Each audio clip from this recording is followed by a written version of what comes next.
So somebody starting the process from the beginning, what's your process if for estate planning?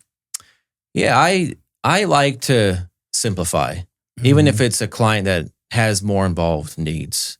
It's already, for a lot of people, kind of daunting to face the reality. Okay, what happens when I die? What happens if I get sick, if I can't do things? It's not naturally a fun topic.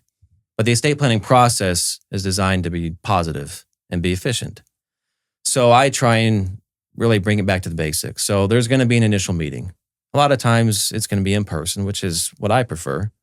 Sometimes people want to kind of have an introductory phone call or a video conference. We can accommodate that. So we're going to have an initial meeting. I'm going to explain the process to the client, answer their questions, learn about them, kind of what they want, and make sure that what I do is what they're looking for. And then sometimes people in that first meeting, they're ready to go. I'll get all the information I need. They have the choices in mind, and then we'll schedule a time for them to come back and get all the documents executed. Sometimes people need more time to think about the choices, gather the information.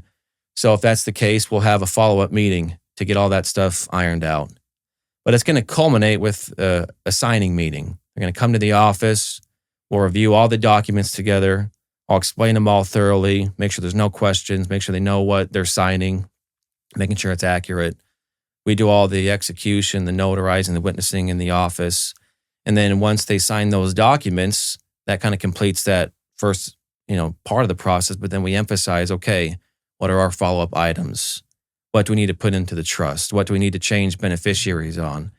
And a lot of times I like to coordinate that with people like yourself who, as a financial advisor, you oversee a lot of that, making sure that you're part of the team and that you know what's happened, and you can help facilitate things on the back end by making sure all the accounts are updated and funded the right way.